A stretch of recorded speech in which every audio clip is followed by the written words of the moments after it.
And here I am on a warm Saturday evening. It's warm in Bombay. I hope the weather is changing in other parts of the country. So wonderful to see all of you over here. And as always, I am here to talk to you about something natural, something healing, and something that is going to benefit our immune system and our gut and help us lead a better quality of life with higher energy. So as you're all aware, we have the Restore Awards coming up on December 11, and as part of these awards we've got nominations going on right now for healers, warriors, sustainable living products and companies, and as part of this we've got organizations who have joined with us to help spread this non-profit cause of preventive health, immunity and sustainability. And one of those organizations is Organic India. I'm sure a lot of you know about Organic India. Organic India produces organic supplements and foods and teas and detox kits, and because they don't have the toxins, the efficacy is much higher. I myself have used many of their products and do that regularly. And we have with us a doctor associated with Organic India, Dr. Ameen, who is going to be with me live right now. And I am going to just wait for him while I say hi to you all. Lots of waves coming. Yes. So Dr. Ameen, if you're seeing me, please do send me a request.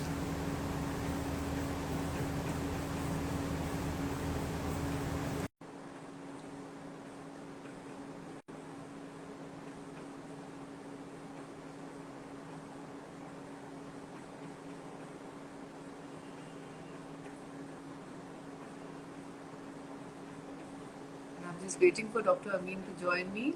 I have just accepted his request.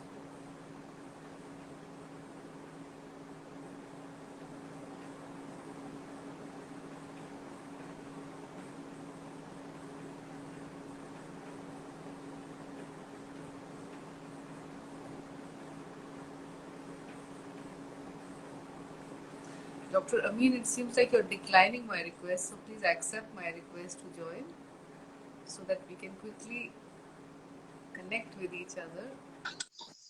There you Fantastic. are. Yeah, there you are. So good to see you.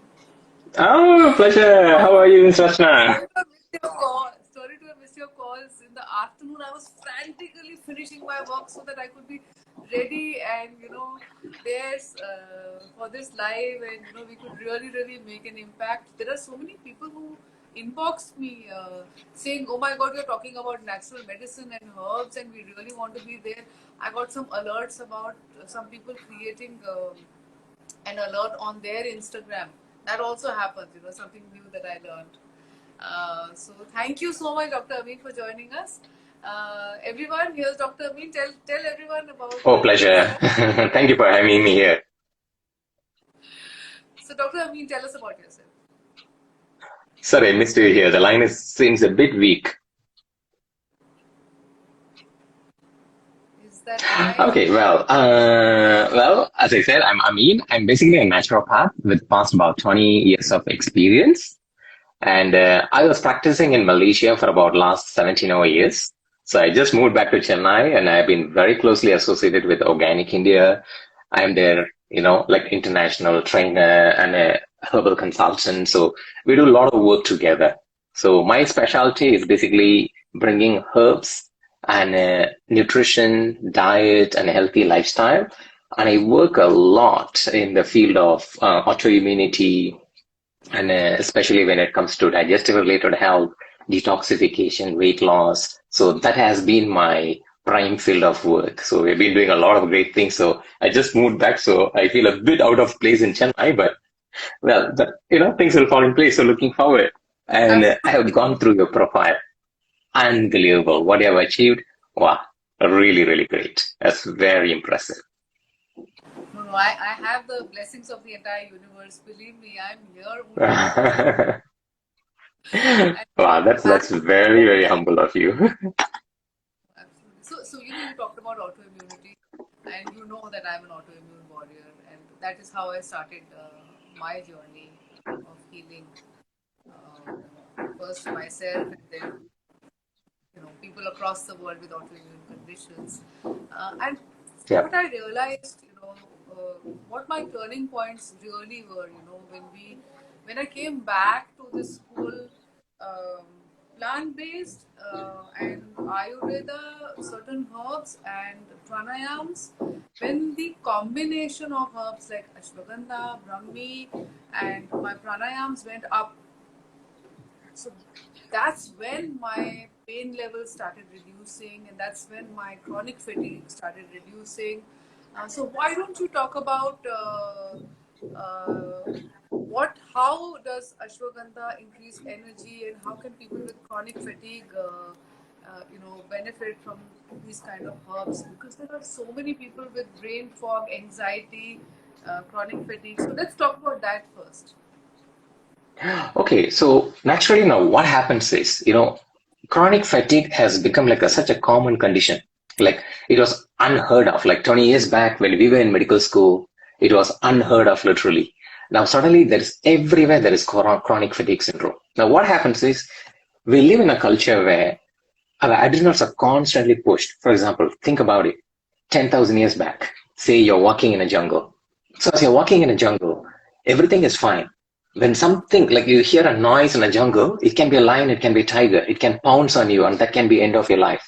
Now, what happens is our body is designed for that kind of alertness. Means we are Right. constantly watching what is wrong around us. So the fight or flight mechanism was life saving 10,000 years back. Right. Now, the new mechanism is it's not fight or flight anymore. It's fight or flight or freeze. We are physically frozen in a situation because you can't fight it. You can't fly away from your problems. They are persistent. Now, this situation has created like a constant increased cortisol level in your body, and you're constantly stressed about it, and your adrenals try to cope, your adrenal glands try to cope to the point where they're just completely exhausted. They can't produce any cortisol anymore. There is no reserve, right? We all have something called organ reserves. And at this organ reserve, once you're 30 and above, it's not to drop 1% per year. But unfortunately, nowadays, the amount of pollution we are exposed to, the amount of negative thinking, thoughts we are exposed to, and the kind of pollution we carry around within our body, our atmosphere.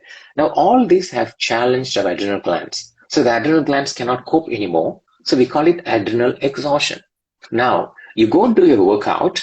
When you go through a workout, you come and rest for half an hour. You are ready for the next set. Whereas in this case, what happens is when your adrenals are exhausted, there is no going back. Like you just take a small walk and you need to sleep for like 2 days. So instead of focusing on actual root issues of managing the stress, helping your adrenals to recover, and give your body the nutrition what it needs, right? And reduce the toxic pollution. Like don't put poison inside the body anymore. The minute we do that, you're giving a chance for the body. The body is a perfect design by God. It heals itself. All we need to do is give it a chance. Like that's all we need to do. It's I think the problem is you're my soul brother from another mother. This is exactly what I tell people. precisely. So now what happens is you take a hammer, you smack your index finger, you let it heal. It heals. You don't have to do anything about it. But you smack your index finger 10 times a day. No medicine is going to fix it. No ashwagandha is going to take care of it. Stop punishing yourself is the first rule. Beautiful. Then comes the healing, right? So now why ashwagandha? Ashwagandha actually means horse smell. There's a group of herbs in Ayurveda. We call it like rejuvenative, or in Sanskrit terms, we call it Rashayana. So Rasayana herbs, what they actually do is that they help your body to rejuvenate, help your body to heal and recover. So it actually an effect called adaptogenic herbs. So it helps your body to adapt. right? Whatever challenges comes through, you keep your challenges in your head, but it does not affect your body. It basically protects your body. So these are the herbs. So some of the fantastic adaptogenic herbs are like ashwagandha, brahmi, and amlaki. Amlaki is my favorite, by the way. Why? Your adrenal glands require lots and lots of vitamin C. Your Correct. body stores vitamin C primarily in the adrenal glands. Right. When people nowadays hardly they take any form of vitamin C, any form, like all the vegetables are cooked and stale. And most people, I know people are vegetarians, but they are carbotarians. There is hardly any vegetable. Like I'm mostly vegetarian. When I go to vegetarian restaurants, you eat vegetables like pickles, right? Like there's hardly any vegetable. We push them the most to eat a lots and lots of vegetable. And the minute we actually do that, there is vitamin C in everything and anything we eat. Right. When it tops up, the adrenals have a chance to recover. But amalaki, being a natural herb, it has the highest reserve of vitamin C in the whole world. Of course, acai berries are there, but they are not stable vitamin C. Whereas when Yeah. it comes to amla berries, like for example, say 100 grams of orange has about 60 milligrams of vitamin C, but 100 grams of amla has about 1,800 milligrams of vitamin C. So we are not comparing apple to apple anymore, right? So that is something I always encourage people to take for chronic fatigue, autoimmunity, and you feel the body is just tired and you need to rejuvenate. Rely on amla. Along with amla, when you combine the ashwagandha, when you combine the brahmi, and when you combine the right eating, there is no going away from it, right eating. And Yeah. yeah, people heal. Yeah. So I have actually seen in the last 13 years of my practice with autoimmune patients that, including me, that we all react negatively to sour foods like amlaki, but we are able to tolerate high quantities of ascorbic acid, which comes in the tablet form. But when you combine ascorbic acid with something like an ashwagandha, I'm not putting, I'm just excluding people, those who are watching, I'm excluding women with PCOS because ashwagandha can also interfere with testosterone, so they should not be taking it. But other chronic fatigue patients, when they take a combination of Brahmi and ashwagandha, doc, it's amazing because the brain fog that comes with the chronic fatigue, it suddenly starts lifting, and it just, and the Yeah, required quantities are much higher than what people have actually been prescribed, or any, especially for autoimmune patients, because their absorption is so low due to the gut. very Uh, true. Very true. even for cancer patients, since I treat a lot of cancer patients. Uh, so Wow. uh, the other herb that I wanted to talk to you about is, other two herbs are ginger and turmeric, which for cancer patients, again, miraculous in reducing mouth ulcers associated with chemotherapy. And we all know about the anti-cancer properties of turmeric. Are there, these are out in the common domain, are there any such beautiful herbs that people don't know about that you would like to talk about, which they should be taking on an everyday basis for stress releasing? Okay. Yes, definitely. I mean, the one of the major herb we are ignoring here is basically Tulsi. So Tulsi is basically called queen of all the herbs. And the amazing thing about Tulsi is that, you see, there are different herbs for different purpose, but Tulsi is basically like mother of all the herbs. Why?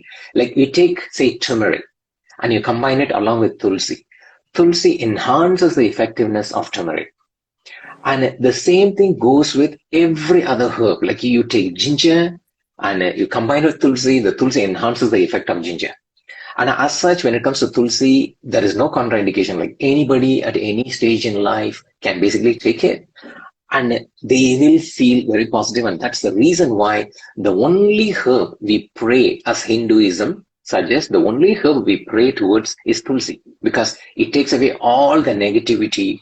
And nowadays, there is something very important called electromagnetic fog, right? Like it's called smog, and it's like electromagnetic pollution. So these frequencies from our phone, from computers, I mean, thanks to them, we can give a lot of wonderful information to the people.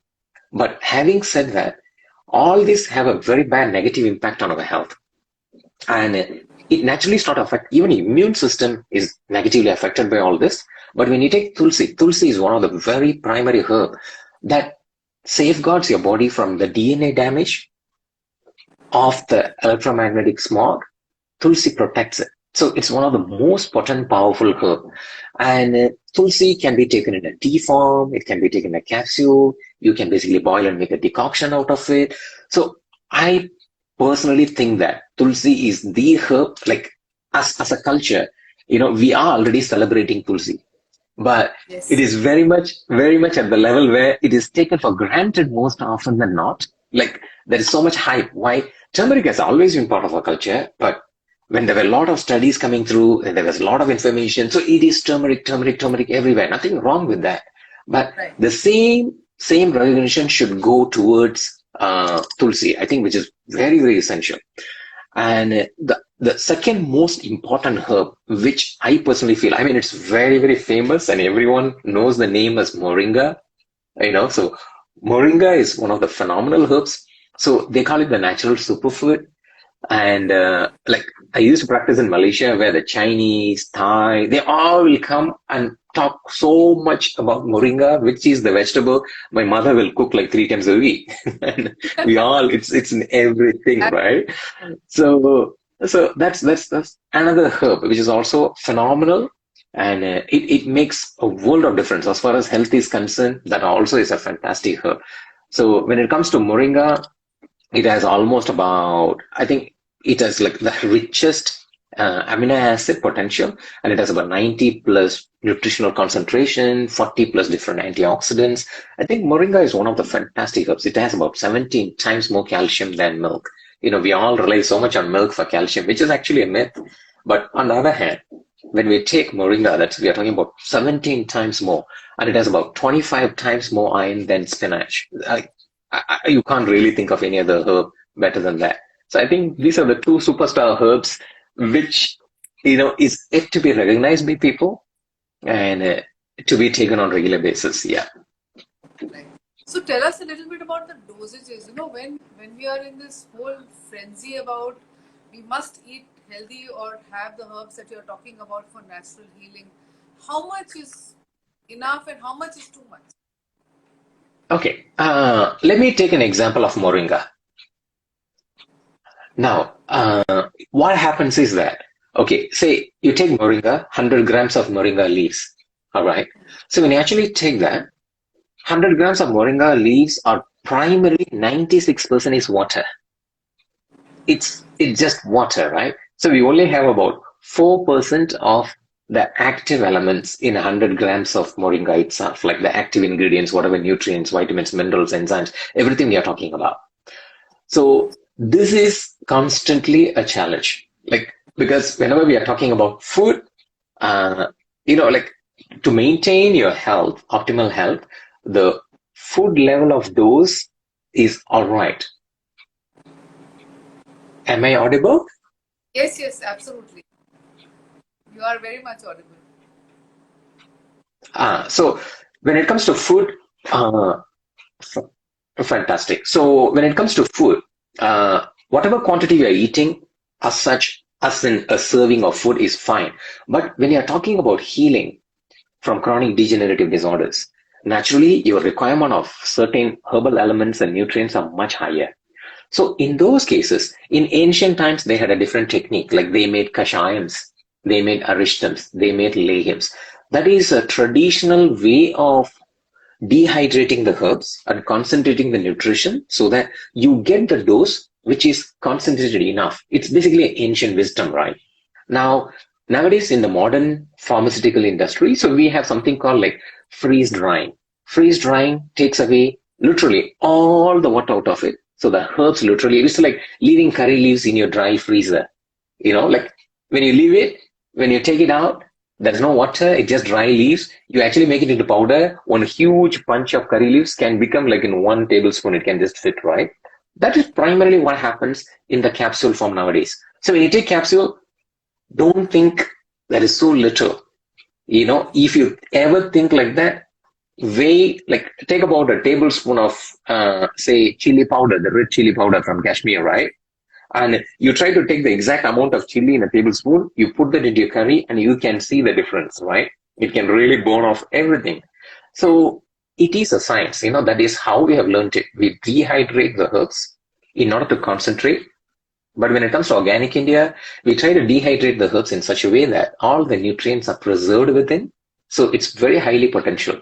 So general recommendation for any capsule is about 2 capsules twice a day is a standard dose. But just in case you have any kind of health related issues, my personal recommendation is going to be just go towards about even 6 capsules a day, even 8 capsules a day. But then it must be prescribed, it must be recommended by a properly qualified physician, or an Ayurvedic or natural medicine doctors, which will make a lot of sense.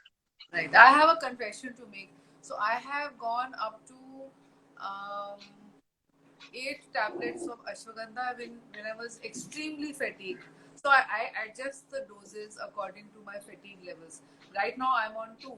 But last week I was shifting home and I was completely exhausted. There goes. And I upped my Wow. and my Brahmi also. And it's so strange that it helped me sleep better. Considering that Brahmi is for brain alertness, I guess it also somewhere calms and rewires the brain in such a way that you just start sleeping better with that right balance. Yeah, I mean, the thing with the Brahmi is most of the adaptogenic herbs, as I mentioned, it helps your body to adapt. Like you take Brahmi in the morning, it gives you that clarity to the mind. Whereas if you take it in the evening, it helps you to calm down and stabilize. So your mind will orient. So that's why I love this adaptogenic herbs, because it just gives you what exactly you expect at that point in time. Right. Absolutely. So beautiful. So we'll take questions now. There will be some questions about, if any of you have questions about certain healing herbs, you've got the right person. You've got naturopath Dr. Ameen right here with us. So while we wait for the questions to come, Dr. Ameen, I'd like to ask you, about our Restore Awards, right? Which Organic India is associated with. And Shubhroto is on the jury. You know about the awards?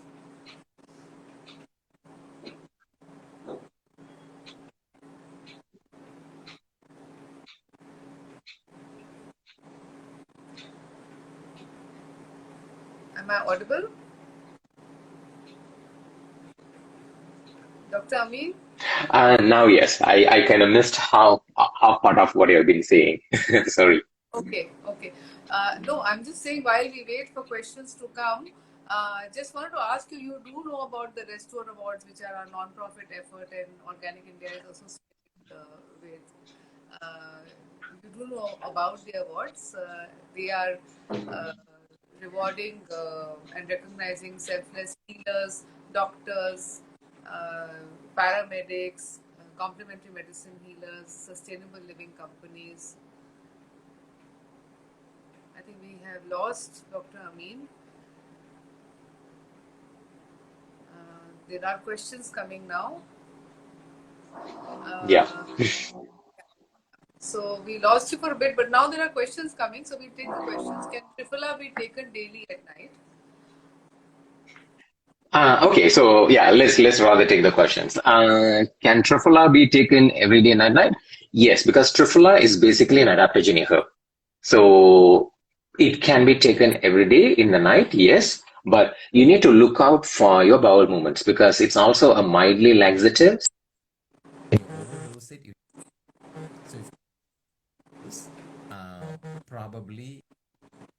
Probably not. You can give it a keep for a few days, but Triphala as a herb, it can be taken forever safely. Somebody is asking Ashwagandha and Brahmi, can I take this every day for general health, doctor? It can be taken. It can be definitely be taken for general health, but Ashwagandha is actually part of something called nightshades. Nightshades are basically the kind of herbs which can sometimes trigger the immune system because it augments the immune system.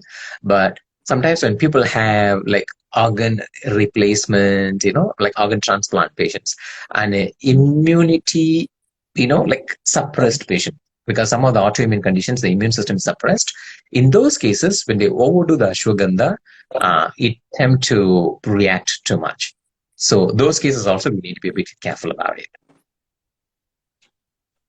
Yes, and here I am an autoimmune warrior, not on immunosuppressants, and I'm able to take ashwagandha and brahmi in large quantities. But for those patients who are on immunosuppressants like methotrexate or HCQL, Yeah. Benin, I think doctor, your Wi-Fi is a little unstable, or is it?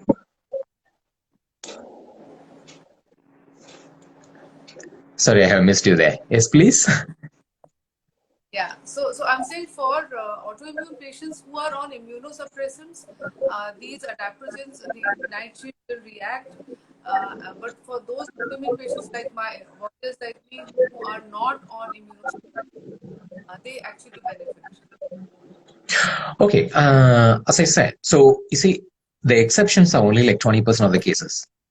So it's not going to be, even in autoimmune diseases where the immune system is suppressed, ashwagandha doesn't aggressively promote or aggressively make the condition worse or anything like that.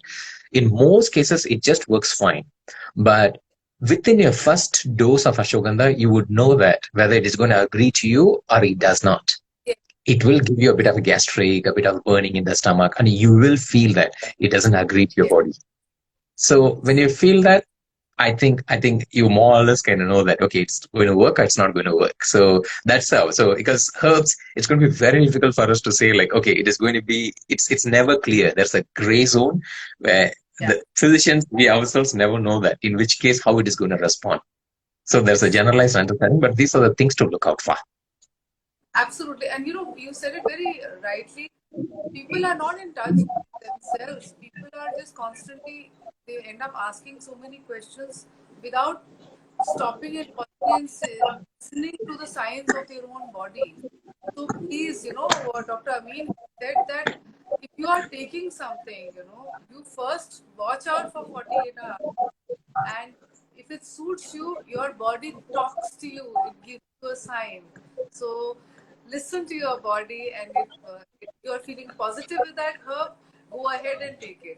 And if you're feeling some gut discomfort, then stop it for some time till your gut repair is not happening. Beautifully said. Beautifully said. That's why, like, I think nowadays people have lost touch with their body. Like, you know that how healthy you are.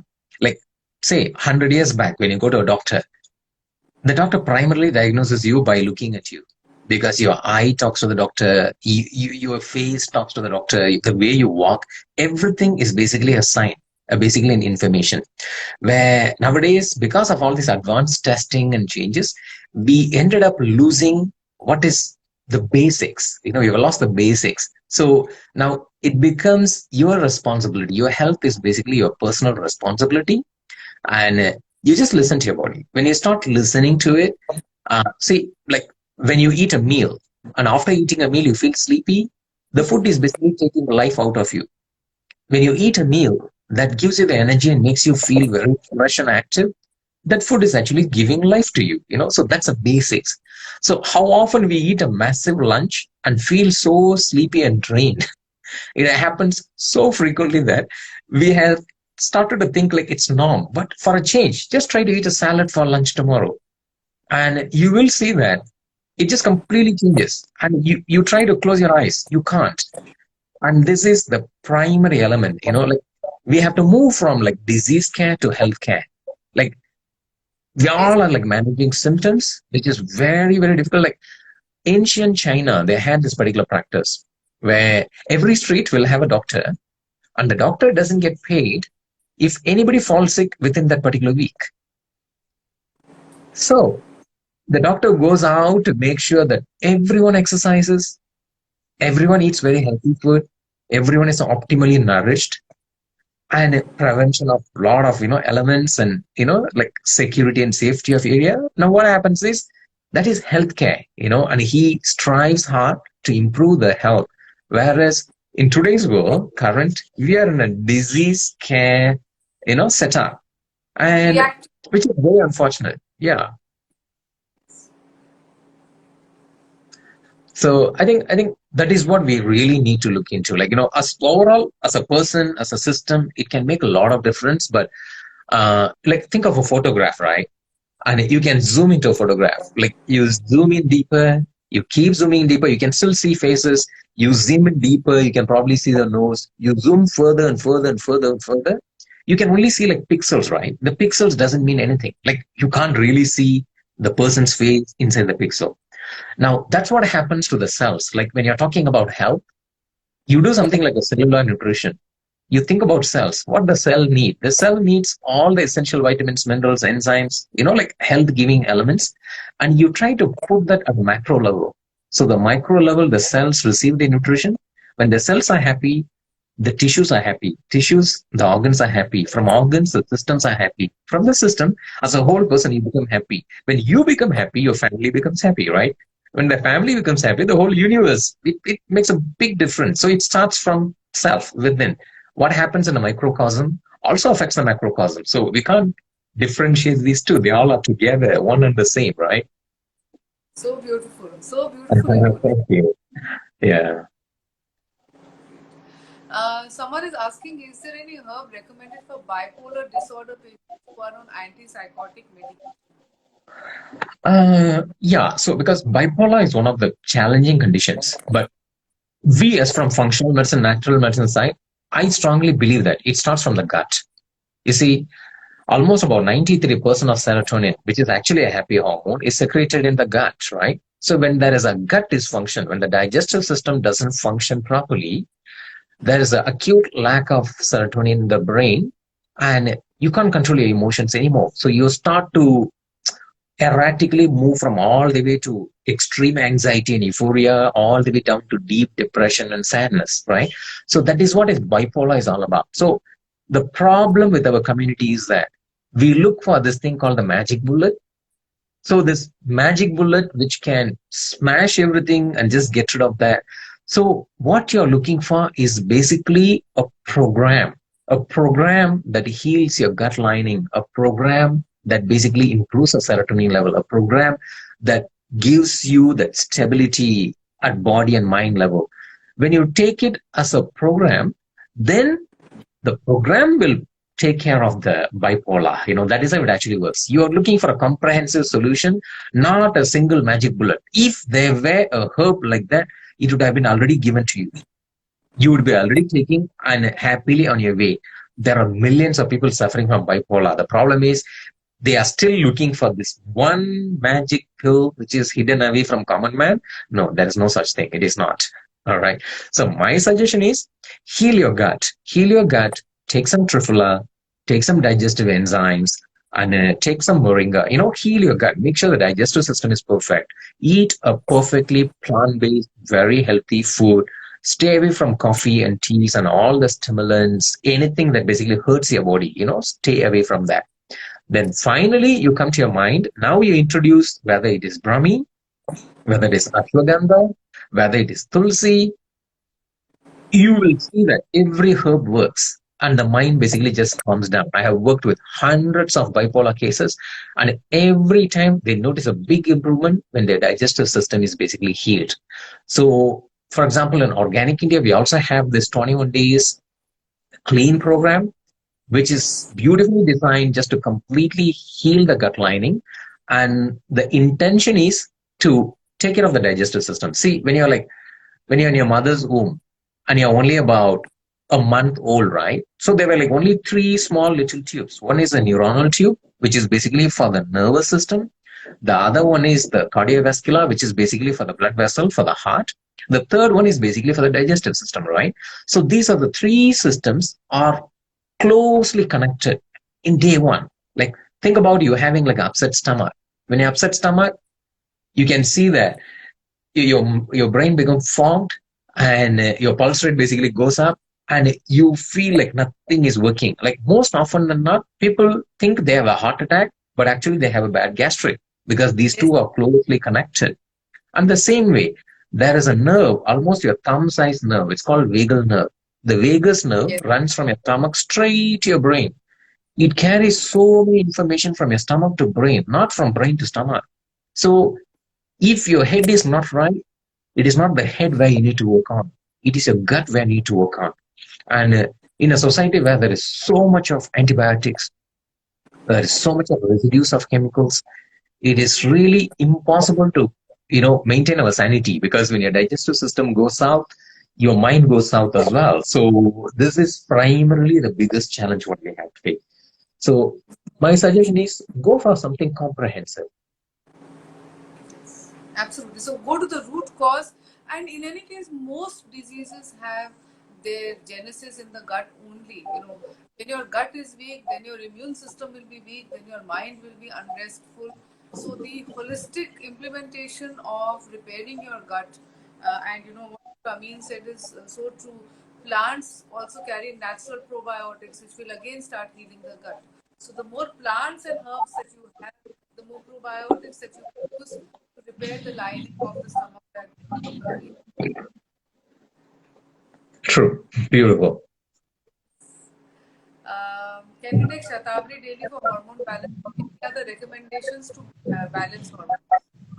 Okay, so yeah, that's a good question. Yes, Shatavari, well, the name Shatavari itself basically says women with 100 husbands. So, actually the Shatavari actually has so many roots. I think that is what they're trying to meant. They never meant like a woman with 100 husbands. So that's not the name. I think that was a wrong understanding. But it has something called phytoestrogens.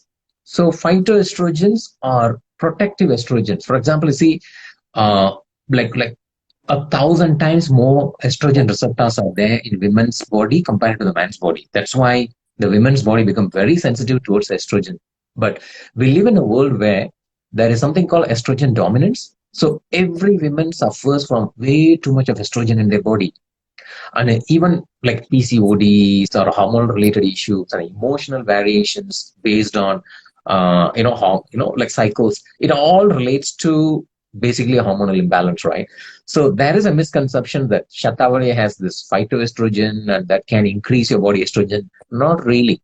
Phyto means plant. So the plant-based estrogens are much weaker than our own body's estrogen. So when you take Shatavari, it basically blocks off your body's estrogen receptors. So when it actually blocks it off, your body doesn't suffer so much. So it's one of the fantastic herb you can take. It is really richest herb in mineral. It's very rejuvenative and nourishing. And it is also one of the rejuvenative herbs. Remember, I told you about Rasayana herb. So it's also one of the very powerful Rasayana herb. So to answer the question, yes, you can actually take it, but it's more towards like fertility. Like it increases the fertility in a woman. But my other suggestions are going to be like, we have another formulation in Organic India. It's called WWB. It's called Women's Wellbeing, where it's more like a holistic formula. So we have like Shatavari in it, naturally. But on the other hand, we have like the Guruchi, which is more towards like cleansing, purification, flushing of excessive estrogen out of the body. We also have the Holy Basil, which gives you that sanity and protects your adrenal glands from the impact of estrogen. It also has a very powerful herb called Lodra. So Lodra also helps in like hormonal balancing. It protects the endometrium from growing too much. So it does a lot of those kind of stuff. So you can do a lot of combination. Like you can take like turmeric on regular basis, Tulsi on regular basis, the women's well-being on regular basis, and combination works fantastic. Along with that, I think you can also add Google, which is good for the thyroid. So the thyroid also supports the endocrine system. So, yes. Hormone balancing happens in a multi-dimensional manner. Women are multi-dimensional beings. Yeah. I hope that answers the question. You want to give dosages? So how much Shatavari should she take? She's asking for hormone balance. So generally for hormone balancing, 2 capsules twice a day is like a standard practice. So now what happens is from different brand, they have different kind of processing and different kind of concentration. Usually when you go for organic herbs, number one, they are the purest in their form. Number two, usually organic herbs has the highest concentration of active ingredients. So generally going organic helps. And also you don't want to take, like many people come to me and ask, why should we only take organic? So I basically tell them this example always. Okay, think of yourself drinking 2 cups of orange juice. So there are 2 cups of orange juice in front of you. Somebody take like 1 spoon of pesticide. It's just a poison. They mix it into one of the cups. So now, which cup of orange you're going to drink? When we ask that, nobody wants to drink that. Like say, like stay away from the polluted one. I want to drink the cleanest one. So where there's a question of should I take organic or just regular? There's no choice as such. Like this is You like no have the brainer. option, but it's a no-brainer. Absolutely. Yeah. Someone's asking, is it correct that there should be a gap after 3 months of taking ashwagandha regularly? Should there be any number of days or weeks of gap before restarting? The reality is when it comes to rasayana herbs are like food. Now, should you give it a break? Like when you're eating banana, should I give like 3 months break after eating banana every day? I don't think so. So the same logic applies when it comes to amla. Like amla berries, you can eat it all your life. And when it comes to tulsi, yeah, you can eat it all your life. So I don't think so. Like personally, that is my recommendation. But when you're taking a high concentrated dose, like for example, some people take like 10 capsules of ashwagandha a day. So I think in those cases, giving a break after about 3 months is actually, yeah, it's actually a sensible thing to do. But when you're taking just for health reasons, I don't think you really have to worry about that part. Yeah. That's true. Great. Someone's asking your take on black coffee, chai, and green tea. And can we take 1 cup a day? Also, matcha and dark chocolate. Yeah, you take the coffee and tea out of someone's life, might as well you kill them, right? That's the understanding what I realized here. So, you see, inherently they are not bad. Like somehow, when it comes to coffee and tea, particularly chai, we have associated our happiness towards these elements. Like you're happy, you go for a tea. So it's like good emotions are connected to them.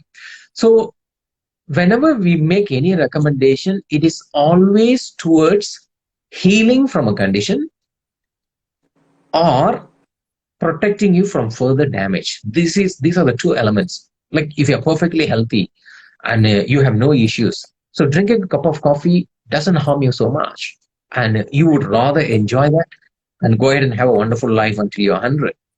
On the other hand, what happens is somebody whose adrenals are completely exhausted and there's absolutely no energy, and to keep going, they will drink this coffee and they become coffee addicts. And I have personally seen people where they literally carry coffee in like big water bottle and they keep sipping on it just to go through their day. Those are the cases what we are worrying about. I'm pretty sure like there are so many people who are following us, and these are all the people who are already very healthy. And it's like you write a book on how to build a memory, and it's a people with good memory who start to read the book and improve their memory, and the people who have a bad memory don't even bother, right? It's the same thing applies even here as well.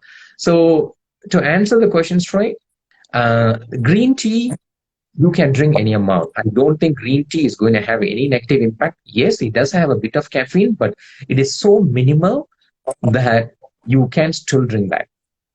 The second thing, the chai. Usually the chai, you can drink that, but usually in most places, the tea forms are, like sprayed with lots and lots of pollution, lots and lot of pesticides and herbicides, that you definitely want to look for organic black tea, if at all, like the Assam tea. I love that. It's fantastic, but make sure it's organic. And when it comes to coffee, the same thing applies. If you can afford, because you see, you're not going to use so much caffeine, it's just so minimal, you might as well look for organic coffee. Right. And it tastes fantastic. You need so minimal. It tastes fantastic. But don't ever take any of coffee. If you're ever tired, avoid your coffee and tea after 3 p.m. because that's going to hurt your sleep. Yeah. Yes. And a really great, if you're very tired, check your water content. Most of us are tired and our brain cells are dehydrated because we are not drinking water consistently. Thank you for the reminder.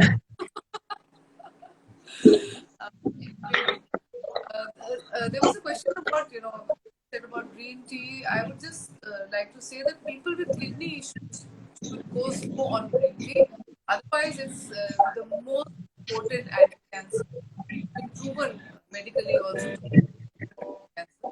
Um, so please go and have that. It's anti-inflammatory, and it does relieve anxiety. And once your anxiety, obviously, good and good hormones back. Someone's asking, how do we know that we have a problem in our gut? What are the Uh, symptoms? oh, what are the symptoms? Of course, everything or anything. Basically, because your gut is your primary place for your health. So the first sign is going to be a lot of gas, bloating, indigestion, and GERD, which is gastroesophageal reflux disorder. So that is a number one sign of gut dysfunction.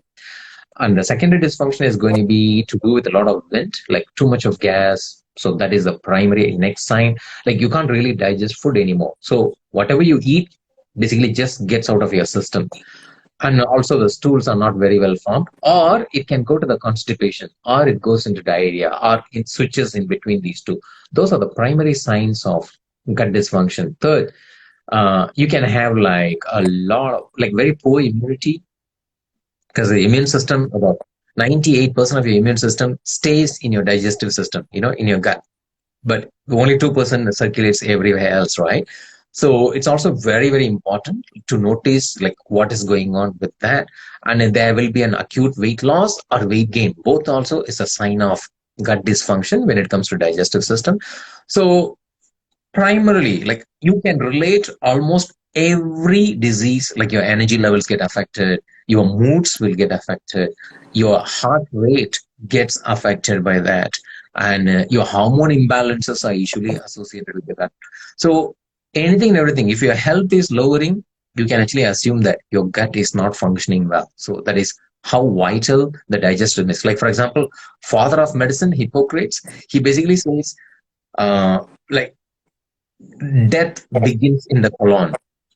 Death begins in the colon means if your digestive system is not right, so basically the journey towards death already started. It is that important. So that's why in natural medicine, naturopaths, we believe that constipation is the mother of all the disease, and a bad bowel is the father of all the disease. You have these two, there you have all the children, all the diseases will start to be produced in your system, right? So it's very essential. Someone is asking, in what form should we take moringa? Moringa. Moringa, you just eat it as a vegetable. Like we Indians love it, right? Like we actually just cook it with a bit of coconut. It's a beautiful recipe. You can actually just eat them.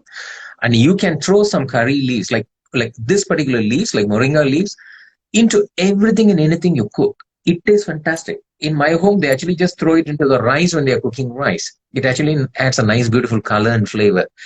On the other hand, you can also get like moringa teas. You can actually boil moringa leaves and make a tea out of it. Or nowadays, the moringa tea bags are available, which is also fantastic. It tastes great. The first time you may not like it, but I love that. It has this beautiful greenish flavor. Excellent. And you can also buy moringa capsules if you don't like the taste and you can't really stand taste of anything that's green. You can actually just take capsule. You can just pop like few pills a day. It also is a best way to take it. But whatever way, just take it, which is very, very important. Okay.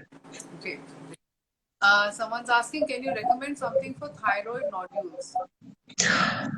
Thyroid nodules. First of all, when it comes to thyroid nodules, there are so many different conditions associated with that. For example, it can lead to hyperthyroidism, which is too much thyroid. It can lead to hypothyroidism, which is very low thyroid. So it becomes very difficult just randomly recommend something for the thyroid nodule. So you need to understand, like, please go and see your doctor and understand what is it? Is it cancerous or non-cancerous? Is there any other challenges associated? Is your thyroid function, the T3, T4, TSH, are they regulated? So you need to look into all these factors. So when it comes to more specific conditional based recommendation, my suggestion is going to be listen to your doctor. Connect to your doctor, know what is the condition is all about. Only then seek advice. Yeah. Great, wonderful. Someone asked, anything for heavy periods? Heavy? Periods. I got an Oh, heavy periods. Yes, because heavy periods are usually a sign of excessive estrogen, like too much estrogen in the body. You see, we talked about too much estrogen. Number one, what is the source of too much estrogen? So primarily the number one source of estrogen in our diet, particularly Indian diet, is milk. Milk is primarily, it's just loaded with estrogen, right? And the second element is going to be a lot of pollution. That's why Yeah. milk is. I don't recommend milk for women at all because of this reason. You see, the milk is very addictive purely because somehow God figured out that the kids own latch on to the mother. So he actually put in something called casomorphins. It's a morphin, right? It's casomorphins means it's a milk-based morphin. And this morphin, what affects the baby's brain, so it actually connects to the mother because it needs that particular drug. Now, you upgrade it to the cow. Cow and calf, the morphine concentration is much higher. It's about 10 times stronger. And we somehow concentrate that into cheese. So we actually concentrate it by 100 times. So literally, it's a piece of drug. It's morphine, right? When you eat the cheese, you are addicted to it for life. Like you give someone cheese who have never eaten cheese, they will hate it. There's no taste in it. Like nobody likes it. But then when you keep eating it, you get so addicted and no question of it. It's like drinking alcohol, right? It's like smoking for the first time. You hate it, but you get addicted to it. That is actually what happens to the milk as well. And likewise, there are other elements, like for example, plastic bottles, like BPA free, bisphenol A free. It is primarily a hormone disruptor. Likewise, there is so much of pollution, particularly for women. It's a lot of makeup items. There is so much of, estrogen. It's called xenoestrogens. They're about average. They're about 200 times stronger than the body's estrogen, right? So these estrogens causes your endometrium. Endometrium is the inner lining of the uterus. It grows so thick that when you get your periods, there are a lot of clots, there is heavy period and everything. So the first thing you need to do is cut away all the estrogen dominant elements, which is very important, number one. Number two, try to increase your progesterone. Okay, how do you increase your progesterone? Eat extremely healthy food. Like there must be color. God has given us eyes to see the color, not to see whether the meat is white or red, right? So we need to see the color. So when you eat the food, just make sure all the 7 rainbow colors are there. There are diets that are called rainbow diets nowadays. So put as much nutrition as in your body. And particularly for women, it's very important to stay supported. Like be part of a community. Have great friends with whom you can actually connect. Very important. Without that, the cortisol suppresses progesterone. Without progesterone, there is something called luteal phase deficiency. So the second phase of the cycle for most women after ovulation is miserable. They are in depression, they have no control over their periods, and they are on a roller coaster ride purely because of all these challenges what we have created in today's community. Eat clean, and take care of your health, exercise regularly, and find a way to stay happy. Mothers nowadays, they compromise their happiness to make everyone around them happy. Trust me, you can't give what you don't have. Even love. If you don't have self-love, how are you going to give that love to others? You really have to take care of themselves, which is very important. Then comes all the other herbs. Like we have, say, turmeric, we have moringa, we talked about shatavari. So all these herbs, the lodra, which is in WWB, these herbs are all fantastic. And there's also something called vitamin B6 pyridoxine, which is fantastic for reducing heavy bleeding. You can also take something called chasteberry. Chasteberry. I don't know what it is. Exactly. So it is much more of a prescription. So you need to look into much deeper. But these are all the areas where you want to go and study furthermore. If at all you have like heavy periods, but this is the foundation. So you need to still fix the root. Change your diet. So step back. Don't just pop the organic herbal supplements. They are only half the supplement. You've got to go to the root cause and fix your entire lifestyle to be healthy holistically. Having a community, eating the rainbow colors, and also pranayams. the cooling pranayams to do. Yeah, So we have very important. last question now only. taking herbs in capsule form good, or should we take it in powder form? Can we cut the capsule and take? Okay, that's an interesting question. You see, olden days we had capsule from this gelatin, so and there were different chemicals and all those. But nowadays, most capsules are cellulose. Okay, what is cellulose? It's basically just dry leaves. All right, it's almost like your digestive system naturally process it, so you don't really have to worry about capsules anymore. Naturally, wherever, whatever brand, for example, our brand Organic India, we actually use the capsules which is made from the cellulose and which basically dissolves, so it actually becomes something like fiber. It's almost like eating green leaves, like your spinach. So you don't really have to worry about it. But if you are still, because people are so inclined to taking capsule, they think it's a prescription drug. You don't have to relate it that way. But if you are still very much concerned about it, yes, you can open the capsule instead of cutting it. Most of the capsules are openable nowadays. It's not sealed. And you can mix it in any medium, usually water, and you can actually drink it. But by opening the capsule, you are losing the nutrition because you are letting the contents exposed to elements, and the elements usually damages it. So my suggestion would be just understand what you're taking instead of making a decision emotionally. So Yes, just taking that basically helps. from what I remember, the Organic India cellulose is also organic. Yeah, exactly. Everything is organic. Otherwise, it can't be called organic. Yes, absolutely. With this, I think we will close. It's a Saturday evening, and everybody Indeed. needs. I still have my 25 minutes of pranayams left, so I'm going to go and do that. I just wanted to thank you so much knowledge and so much depth of going to the root causes.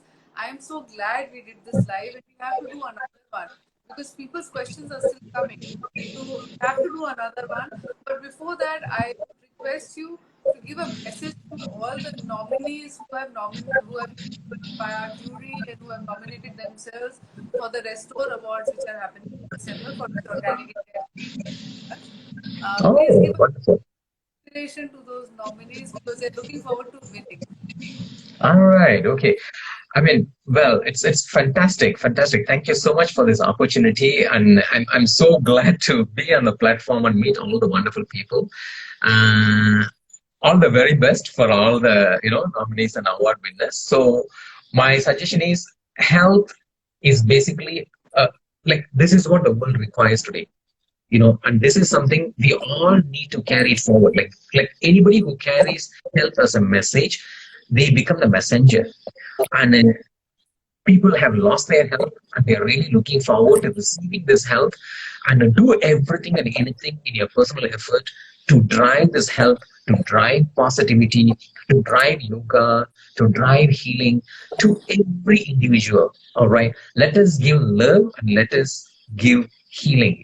That's my message to everyone, in fact. Thank you so much. So wonderfully put. So wonderful to have you here. Pleasure, pleasure. Thank you. Please continue the yoga, your session. I'm sure people are going to heal fantastic. So I mean, nothing beats pranayama. That's like like prince of all yoga. So excellent, excellent. Please continue your great work. Thank you for the opportunity once again. Thank you so much. Thank you. Take care. Bye bye. So that was a wonderful Dr. Ameen. I also learned so much. I'm sure all of you got your answers. I think I will be doing another session with him because this was really, really helpful to all of you. So those of you whose questions were not answered, please make sure that you keep them ready. I'll be announcing another live with him in a couple of weeks, and this is the need of the hour. So now you please go and enjoy your weekend, and those of you who have been doing good work in sustainable living as a healer or has been a warrior and overcome a health condition, please nominate yourself for the Restore Awards. The Restore Awards are on December 11. We have an independent jury which will select the winner. Nominations are continuing right now. I will put up the nomination form on the swipe up. Nominate yourself so that the world can recognize your selfless work. These awards are watched by 300,000 people globally, and Organic India is associated with these awards along with other gratitude partners like Savlon, Fiamma, Dermafique, SRL, and they are powered by Radio City. All these brands have come together for this non-profit cause to recognize you. So please fill out the nomination forms and keep your questions coming. Inbox me. I'll see you soon. Happy Saturday.